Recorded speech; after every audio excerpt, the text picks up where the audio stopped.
Bonjour Philippe de Harburn, je te souhaite la bienvenue. Salut Olivier, ça va bien? Mais oui, très bien, merci. À toi aussi. Alors, aujourd'hui, je pense qu'il serait intéressant de développer sur la croyance. Aujourd'hui, dans la supraconscience, comment est interprétée la croyance? En fait, quand la croyance est le plus grand mensonge que l'homme puisse vivre. Parce D'accord. qu'à partir du moment qu'on croit, on est assujetti en fait, à la pensée, puis aux mémoires, en fait, aux mémoires mortes, c'est-à-dire aux mémoires qu'on a appris, que tout le monde nous a appris depuis qu'on est petit, qu'on a lu, qu'on croit, etc. Donc tout ça, ça nous a monté une illusion par rapport à la réalité. Parce qu'en fait, quand la croyance, ça nous donne un manque de puissance vibratoire. En fait. À partir du moment où on croit, Mhm. ben, on est assujetti à l'énergie mémorielle de l'astral. Parce que ça fait appel au passé? La croyance fait appel au passé? Ben, il peut y avoir toutes sortes de croyances, en fait, en fin de compte. Il peut y avoir une croyance que on va tomber malade, on peut avoir une croyance que on est nul, toutes sortes de croyances.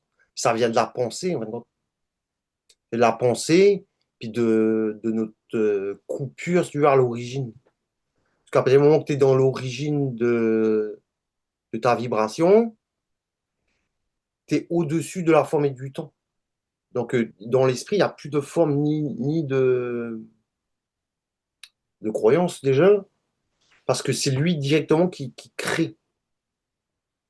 Puis quand on est dans la mémoire de l'âme, si tu veux, coloré, quand on n'est pas conscient que la pensée vient d'ailleurs, puis qu'on n'est pas conscient des énergies subtiles, qu'on n'est pas conscient que la pensée vient d'ailleurs, etc., ben, on a toujours tendance à réfléchir pour savoir, en mettant.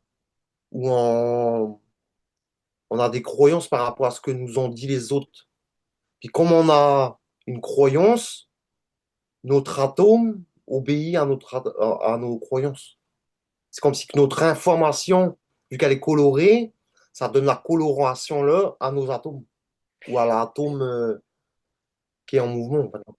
Donc du Donc, ouais, coup, c'est comme si on perd le contrôle de notre champ, on est dans la croyance, puis quand on est dans notre champ, en fait, quand on n'est plus dans la croyance, on est dans le savoir. alors, par exemple, une personne qui suit une religion ou autre, donc est basée sur la croyance, parce qu'on lui a dit que la personne qui serait sur une initiation solaire, sur la voie de la fusion, eh bien, en fait, elle serait dépourvue de toute information liée à du passé, à des rites ou quoi que ce soit, lié à la religion. En fait, elle sait au fond d'elle si ça fait sens ou pas, en fait, sans qu'on lui dise, ah ben voilà, dans la religion, il faut faire ceci, il faut faire cela, etc. En fait, elle n'a pas besoin de ça. Elle sait si ça fait sens ou pas en elle. Est-ce que Il y ce a serait clair? ça, il y a ça aussi, mais aussi, il faut savoir qu'il y a les forces dans l'invisible. Ok, il y a des forces, le bien et le mal, etc. Donc, à partir du moment qu'on croit, notre esprit va utiliser les forces-là pour nous faire montrer que notre croyance, ça se manifeste. Donc, admettons, tu crois que... Comment est-ce que je peux dire ça? À la religion, par exemple. D'accord. Donc, par exemple, quelqu'un croit en Marie, ok? Puis tous les jours, il prie Marie, puis il a une foi en Marie, ok? Donc, l'esprit, pour continuer, qui croit en Marie, pour qu'il ait un soutien, quelque part, ben, va être capable de manifester Marie dans l'astral, si tu veux. Donc, la personne va voir Marie, alors là, c'est foutu net, il va croire encore plus, tu veux dire? Puis là, ça va devenir carrément une sorte d'extrémiste spirituel. Parce que vu qu'il a revu Marie, Eh oui. vu qu'il est coloré dans l'illusion à la forme et du temps, il va croire que c'est réel, réel. Même s'il a vraiment vu Marie, même si moi je te vois toi devant moi, c'est pas réel. Ça fait partie de l'illusion de la forme et du temps. Puis l'esprit est obligé de procéder par des paliers d'intégration. Donc il ne peut pas nous enlever nos croyances d'un coup sec, parce qu'après on n'a plus rien pour s'accrocher. Comment? On n'arriverait pas à supporter notre lumière sans, sans support quelque part. Donc l'esprit, c'est pour ça qu'il n'y a pas de bien ni de mal à avoir la croyance quelque part, parce que ça fait partie de l'évolution. Puis on est obligé de passer dans des moments de croyance que ça nous aide psychologiquement. Ok. Mais sauf qu'au bout d'un moment, quand tu fusionnes, l'esprit te dégrape tout ça, toutes les croyances, tous tes supports, tous tes trucs. Il te fait comprendre, il te fait vivre des événements, des expériences, etc. pour que tu réalises qu'en fait, c'était une illusion. Même que tu as vu Jésus, c'était une illusion. C'était un hologramme bien fait, mais c'était une illusion. Mais là, on va se heurter justement aux croyances. C'est-à-dire que quand tu es en train de dire que voilà, j'ai vu Marie ou j'ai vu Jésus, mais en fait, c'est juste une illusion. Mais oui, mais pourtant, Ça je l'ai vu, il est là, je le touche, je l'ai touché. C'est bien réel. fait partie du corps astral. Ça fait partie du corps astral de sentir, de voir, de, de ressentir. Puis l'esprit, il fait. Parce que normalement, à l'origine, on n'a plus de forme et de temps, ok? Donc on est tout nu, on est tout seul, puis tout le monde est tout, quelque part, ok? Donc quand tu descends dans le monde de l'illusion, pour vivre immergé dans la forme et dans le temps, l'esprit va faire exprès de colorer ton origine pour que tu crois, pour pouvoir vivre une vie dans la matière, ok? Mais sauf que là, vu qu'on arrive dans la fin d'un cycle, le cycle de la coloration puis du mensonge cosmique est en train de partir. C'est ça qui arrive. C'est qu'il y a la science de l'esprit qui descend. La science de l'esprit, c'est universel, donc tout le monde est obligé de comprendre la même chose, même si c'est que des formes différentes, etc. Parce que ça fait partie du son originel d'avoir la puissance de création. Les croyances, quelque part, c'est pour nous montrer notre puissance. Parce que quand tu crois à quelque chose, ça se manifeste. Comment? Et Donc, au alors, bout d'un moment, si tu es capable de croire en quelque chose, puis ça se manifeste, tu es capable aussi de te brancher dans ton champ énergétique originel, puis de ne plus avoir de croyance en ton impuissance. Ça veut dire que tu es obligé de tout, de créer sans croyance. oui, je reprends l'exemple de la douleur. Ok, donc j'ai une douleur.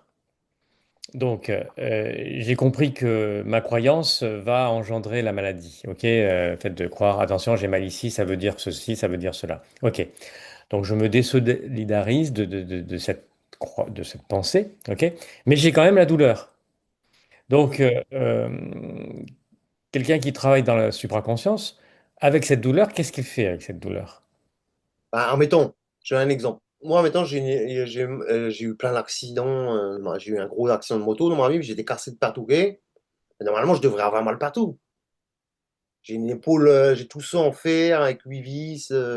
J'ai l'épaule là disloquée, j'ai eu un genou cassé. Voilà. Donc, des fois dans la journée, je sais pas, n'importe quand, voilà, des fois, je ressens que j'ai mal, là, mettons, à mon épaule. Ok. Alors, je m'arrête. Je me dis pas, j'ai mal à l'épaule puis que ça va pas guérir. J'ai dit, je concentre mon énergie où j'ai mal. Puis comme je suis habitué, parce que quand j'étais spirituel, maintenant, je passais des heures à méditer. Ok. Je m'allongeais dans mon lit, puis je fermais les yeux, puis je scannais tout mon corps, d'un bout à l'autre. Donc, admettons, je partais du doigt de pied. Ah, avec ma vision, là, je dessinais mon doigt de pied, l'ongle, le cartilage, les nerfs en dedans. Donc, c'est comme si j'avais une image de mon corps subtile, imaginée quelque part, créée dans mon invisible, si tu veux. Puis donc, je vois tout mon corps. Ok. Puis quand je vais avec ma conscience dans mon corps, là, admettons, je suis allongé, je rentre avec ma pensée dans mon corps. Puis là, je vais dans les endroits où, admettons, j'ai mal à l'épaule. Ok. Donc là, je vais rentrer avec ma pensée dans l'épaule, puis là, je vais sentir, je vais aller à un endroit vraiment, je vais cibler, je vais aller avec ma pensée, je vais aller vraiment dans l'endroit où vraiment je ressens qu'il y a vraiment le mal qui vient.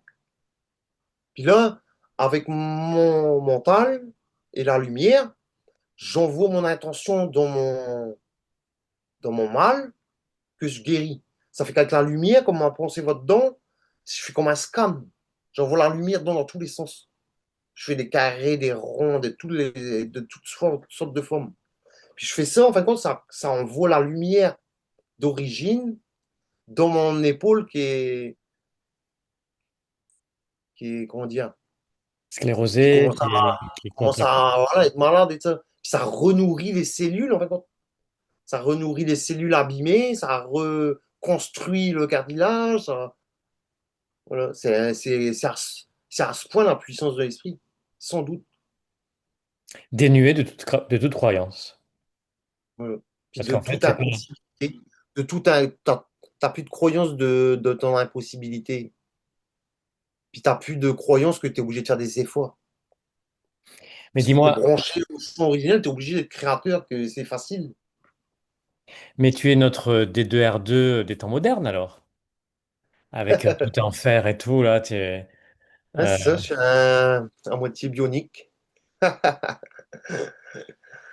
donc, ben, ok, ben, je pense que sur les croyances, tu as quand même plutôt bien développé et je pense que ça va aider les personnes qui nous suivent à mieux comprendre. Alors, c'est un sujet clé hein, dans le monde de la supraconscience. Je pense que ça méritera, je pense, d'autres angles hein, de développement. Mais déjà, on a déjà un bon éclairage et je voulais t'en remercier. Euh, Aussi. Ça à me fait moins plaisir de pouvoir parler le verbe, puis je sais que ça a une teneur vibratoire qui portera ses fruits. C'est comme ça. Voilà, c'est comme ça dans mon champ quantique, pareil. Dans mon champ originel, ou c'est moi qui dis quantique, originel, peu importe le nom. C'est juste pour dire l'énergie originelle, en fait, ah, c'est comme ça, ça sait que ça parle, ça va faire des fruits. C'est pareil. ouais. Ça plante des graines, puis ça va germer, c'est comme ça. Ben, c'est le but de cette collaboration et de toutes, on va dire, ces ressources que tu nous offres. En tout cas, merci infiniment, Philippe, et j'aurai le plaisir, de te retrouver très prochainement.